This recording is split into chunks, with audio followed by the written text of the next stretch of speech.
Welcome to Thinking Deeper by 6-7. Imagine being locked in a room with six other people. You're all supposedly on the same team. You share the same faith, the same God, the same worldview, except one person in that room is lying to your face. In this deep dive, we're tearing apart a social experiment where six Christians try to hunt down one secret atheist. But it's not just a game of deception, it's a microcosm of the entire modern debate on God, faith, and, well, the void that lies between them. We're going to find out what truly separates a believer from a non-believer. Is it strict dogma? Is it a feeling? Or is it something much, much harder to pin down? It's basically the ultimate Turing test for the soul, isn't it? And our mission here is to look past the game itself and really analyze the psychology of belief. We're going to look at the specific tells, the social cues, the language that people use to identify one of us versus an outsider. And honestly, we're going to see how terrifyingly thin the line between those two groups really is. It sounds like it should be a logic puzzle, but when you actually watch the footage, the first thing you notice isn't logic, it's the panic. The video is from Jubilee. It's called Odd Man Out. 7 strangers, a cash prize, voting rounds. If the mole, the atheist, survives, they take the whole pot. Which immediately forces the group into a state of hypervigilance. And when humans are hypervigilant, we revert to tribalism. We stop looking for deep spiritual connections, start looking for passwords. Passwords is the perfect word for it. They need to figure out who speaks the dialect of the tribe. And this is where we get our first major stumble. It involves a guy named Tony and 2 letters, P and K. Oh, this was painful to watch, but just fascinating from a sociological perspective. So one of the Christians, Chance, is just making small talk. He throws out, is anyone else a PK? And Grace, another Christian, she nods immediately. She gets it. She knows. But Tony, poor Tony, looks like he just landed from Mars. He has to ask, what's a PK? Right there, in that split second, Tony became the prime suspect. Yeah, Grace has to explain it stands for pastor's kid. And Tony just admits he's never even heard the term. Chance says later he just assumed Tony was the atheist right then and there because he was, and I quote, trying to pick up on things instead of just knowing them. See, this is what we call a shibboleth. It's a classic in-group signal. In the Bible, it was about how you pronounced a word to find the enemy. Today, we don't use it for life or death, but we absolutely use it to excommunicate people from a social group. It's like walking into a corporate boardroom and not knowing what ROI means. You might be a brilliant business person, but if you don't know the acronym... We're an outsider. Precisely. But here's the irony. Tony is a Christian. He's telling the truth. He just failed a cultural literacy test, not a theological one. And it highlights this massive distinction between what you could call cultural Christianity and theological Christianity. You can believe in Jesus, but if you didn't grow up in the specific subculture that uses terms like PK, you look like a fake. Meanwhile, the actual atheist, who we'll get to, and who is a master of disguise, he knew enough to just keep his mouth shut during that part. And that's the danger of relying on jargon to test faith. It creates false positives. Tony's ignorance made him look like a liar, while the actual liar just used his silence to blend in. It's like language was the first filter. But the group kind of realized they couldn't just rely on vocab quizzes. They started digging into the experience of God. And this is where the whole idea of Christianity as this single, solid block just shatters. These people were not believing in the same way at all. Not even close. We saw a huge spectrum of belief. You had mystical belief, you had pragmatic belief, and intellectual belief all sitting there in the same circle. Let's talk about Chance first. Yeah. Because his story of encountering the divine was, well, it wasn't the sweet greeting card version. Brandon asks him for a profound experience, and Chance just says, I saw an angel once when I was 9. A classic trope. And this is usually where someone describes a warm light or a feeling of comfort, right? Not Chance, no. He called it creepy. He used the word disfigured. He said it brought a stillness to the room, but visually it was terrifying. It sounded more like a ghost story than a testimony. From a theological standpoint, Chance is actually on much firmer ground than people expecting a pretty picture. If you actually read the scriptures, almost every time an angel appears, the first thing they have to say is, do not be afraid. They're described as burning wheels and eyes.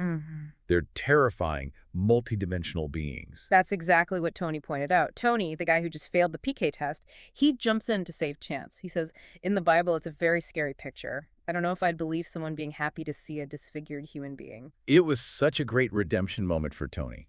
He might not know the cultural slang, but he knows the text. He validated Chance's mystical experience through a logical, theological lens. It showed that Tony approaches faith intellectually, where Chance approaches it experientially.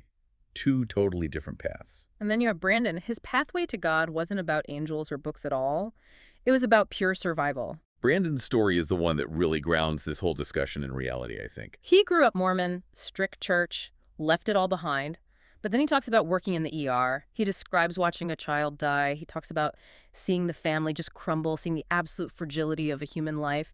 And at the same time, he was going through a bad breakup. It's the classic foxhole reality. When the chaos of existence becomes too much, when you stare death in the face and realize you have no control, the human mind just craves structure. Brandon didn't go back to faith because of a theological argument. He went back because he felt, in his words, not whole. He needed a container for all that pain. Exactly. He needed a framework that said, this suffering has meaning. Because without that framework, the death of a child in an ER is just random, brutal biological failure. With faith, it becomes a tragedy, yes, but a tragedy within a larger plan. It's a survival mechanism. Okay, so we have to pivot now to the heavyweights of this whole experiment. We need to talk about Tony again, and we absolutely have to contrast him with Andrew, the secret atheist, because their stories are almost perfect mirror images of each other. This is the core of the deep dive right here. You have one man running toward God to escape himself, and another running away from God to find himself. Tony reveals that he used to be a hardcore atheist, and he wasn't just indifferent, he was miserable. He describes being burdened by his own life. He talks about the weight of his ego, the depression. Burdened by his own life. That is such a profound phrase. We often talk about freedom as the ultimate goal, but total freedom, this existentialist idea that you are solely responsible for creating your own meaning, it can be exhausting. It's crushing. Tony says that finding God gave him an abundance of love, and more importantly, it meant the ego doesn't take over. Think about the psychology of that, of surrender. For Tony, atheism meant he was the center of the universe. Everything was on him. Converting to Christianity allowed him to abdicate the throne. He could hand the keys over to a higher power. It wasn't about restricting himself. It was about relief, the relief of being small. Which is fascinating because the cultural narrative is usually that people leave religion to be free. But Tony felt more free when he submitted. Hold that thought. Just hold it tight. Because when we look at Andrew, the secret atheist, his trajectory is the exact inverse. So Andrew's the mole. He's playing the game. But as the layers peel back, we realize he isn't just some guy who never cared. He has a history. But before we get to his deconversion, we have to look at the strategy he used to survive in that room. He exploited a massive crack in the Christian group, the issue of sexuality. It was the perfect wedge. Andrew is gay. But so were several of the Christians in the room, specifically Ciara and Chance. Ciara tells this just heartbreaking story about how church was her safe space from a bad home life until she realized she was gay and felt like she lost that sanctuary. She eventually found a progressive church with two pastors who are a biracial lesbian couple. So she found a way to synthesize her identity. She didn't have to choose between God and her orientation. But Chance is still struggling. He admits in the middle of the game that he doesn't go to church right now. He can't find a Baptist church that accepts him. And you can see the panic in his eyes. He knows he just basically admitted to being a bad Christian in a room of people hunting for a fake Christian. Which creates a paradox, right? Chance, the believer, looks suspicious because he's honest about his exclusion. And Andrew, the atheist, sees this and realizes, I can bond with them on this. Andrew leans right in. He asks Ciara, is your church queer-friendly? He shares the trauma of exclusion, and Ciara just eats it up. She trusts him implicitly because they share the same wound. And Andrew isn't lying about the pain. He's not lying about the isolation.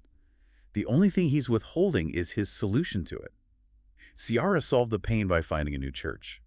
Chance is solving it by waiting. Andrew solved it by walking away entirely.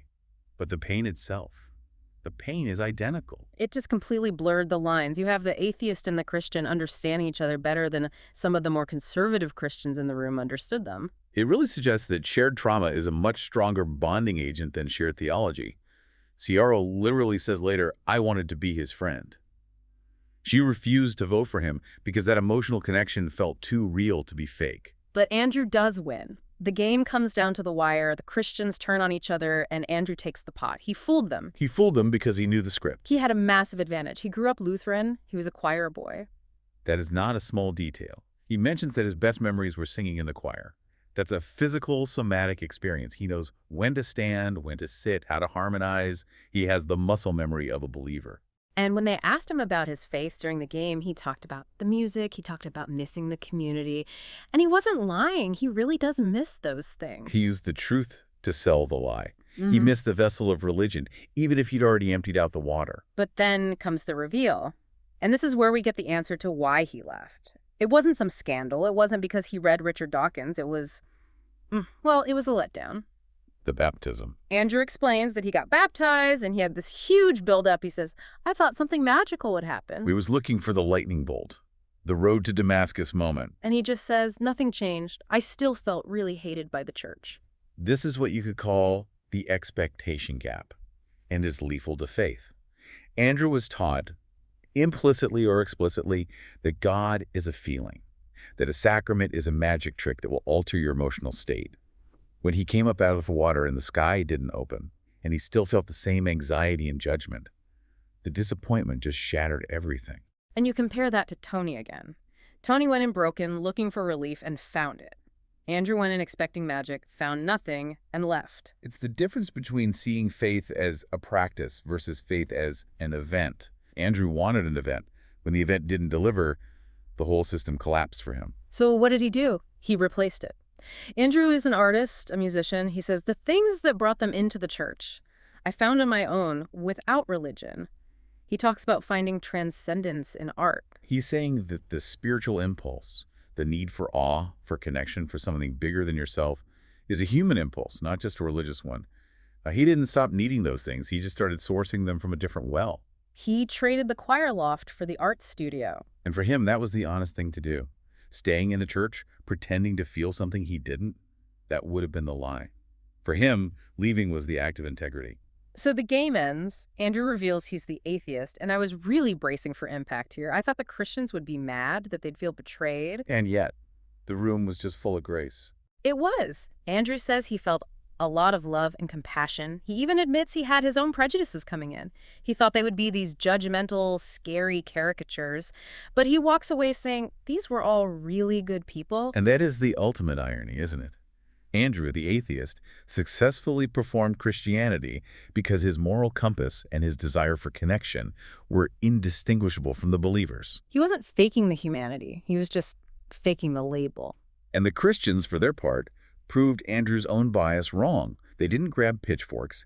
They saw a guy who had been hurt by the church, who had walked a different path, and they just treated him with kindness. It shattered the monolith on both sides. The Christians weren't all judgmental robots. They were people with their own doubts and traumas. And the atheist wasn't some nihilist who hated God. He was a guy who missed the choir but couldn't make the math work. It brings us right back to that central question.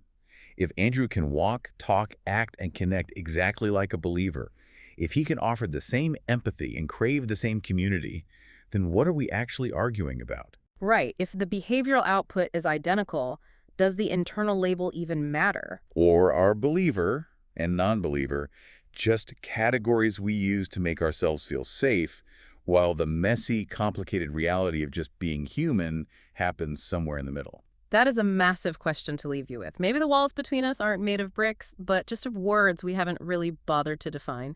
This has been Thinking Deeper by 6-7. Thank you for joining the conversation. Keep questioning. We'll see you in the next deep dive.